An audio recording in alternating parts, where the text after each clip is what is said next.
Hello, everybody. This is Mrs. Wild from your WCA Physics B course, and I'm going to try to do some of these intro page lessons because the feedback I got from you guys was you do want me to continue to post these and put them in the lessons. So I am combining the intro and lesson 2 for this video simply because the intro is like one page, and essentially the intro is just kind of introducing you to the 3 laws of thermodynamics. So, law 1, energy can neither be created or destroyed, and this is law of conservation of energy. So that should look really familiar because we've talked about the law of conservation of momentum. We've talked about the law of conservation of matter. So you can kind of get the gist of things that you can't just make stuff vanish and you can't make stuff magically appear. Magic is great in Harry Potter, but it is not a part of our real world anyway.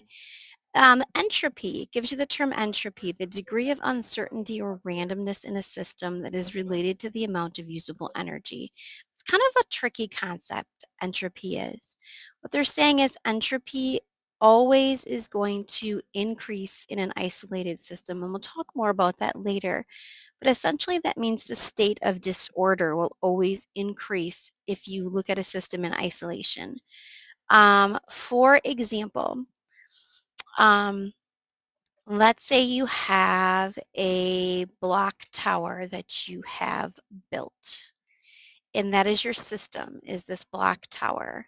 So in nature, the tower can fall down. It's likely that if it's bumped, it'll fall, or pieces will maybe fall out of it. That's increasing its state of kind of randomness and chaos, right? It's increasing its disorder. Um, it will not magically become more ordered. So instead of just being a brick, a block building, it's not going to magically turn into like an amazing skyscraper structure without any intervention from you, without you inputting energy into that system. So unless you put energy into the system, it will automatically become less disordered or less ordered over time, more disordered. And it says that this entropy will approach a constant value as the temperature approaches absolute zero. So when you look at molecules, we'll talk about this more as well, but molecules are always in motion in any substance. And as you get closer and closer to absolute value or absolute zero, the motion of those molecules slows down. Solids are more ordered than liquids and gases because they form crystalline structures. And so as you get closer to absolute zero, entropy is decreasing in that situation. So these are our 3 laws of thermodynamics, and we're going to look at them more kind of in depth. It does ask you to do a little activity about melting an ice cube, but you can kind of read through that on your own. And then we're going to go through lesson 2, first law of thermodynamics. Okay, so keywords here are heat and temperature. Words I'm sure you're very familiar with, but they mean something slightly different when we're looking at it from a physics perspective. So heat is movement of thermal energy from one object that has higher heat to another. So heat will always flow from an area that has higher heat to an object that has less heat. Um, so it's kind of like it's a tricky one to verbalize because objects don't really have heat. Heat is just the movement of energy from one object to another, right? Also, objects don't have, there's no such thing as cold. We use cold here. Cold is relative. It just means that there's less thermal energy in this object and there's more in this object, and that thermal energy is going to flow from hot to cold. It feels cold to you because the temperature of that object is lower than your temperature, so it's taking in your heat or taking in, thermal energy is flowing from you to it, but the cold isn't really a thing. People often get confused about the difference between heat and temperature.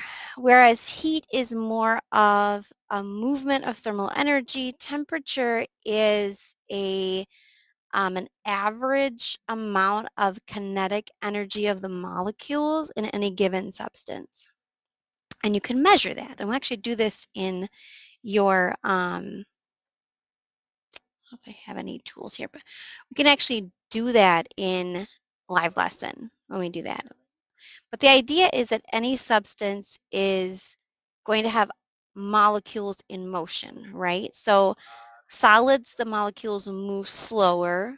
Liquids, they move a little faster. And gases, they move even faster. We really don't talk too much about plasma as a fourth state of matter here. But as they're moving, you can calculate the average amount of motion per molecule. And that's what temperature is. It's on average, how fast are those molecules moving?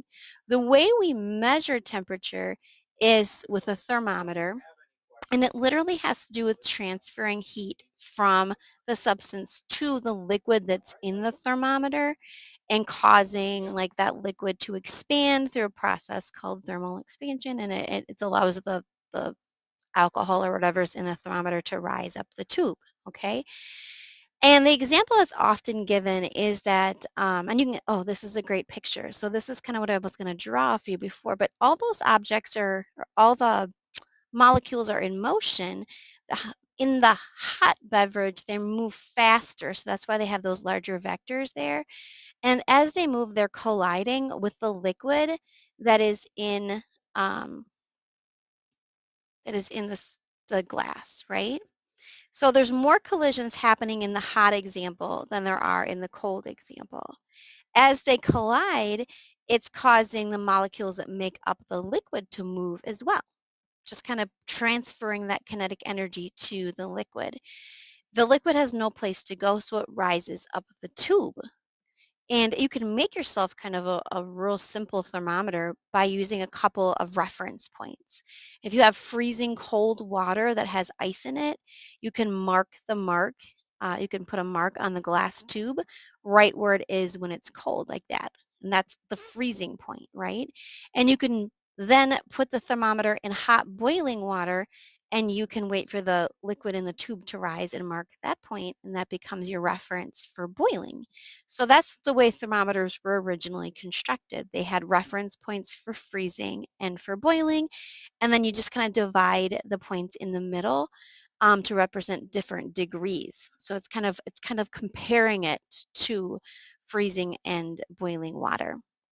So in a small cup like this, even though this might be at a high temperature because it has a lot of like it's going really fast on average. So the liquid and the thermometer's molecules move very fast and rise up the thermometer. If you compare that to, say, a swimming pool of kind of, you know, room temperature water, right? The swimming pool has a lower temperature, but because it has more molecules, it has a total more thermal energy found within the swimming pool. There's more of these little dots, and they may be moving slower, but since there's so many more of them, it has more heat to it. And that's really the big difference between heat and temperature. So there's your questions. I'll let you kind of go through those. There's no math in this particular lesson, so you don't have to worry about the math part. And then for our next video short, I will go through states and matters. So hopefully that helped a little bit from today, and everybody have a great day. Bye-bye.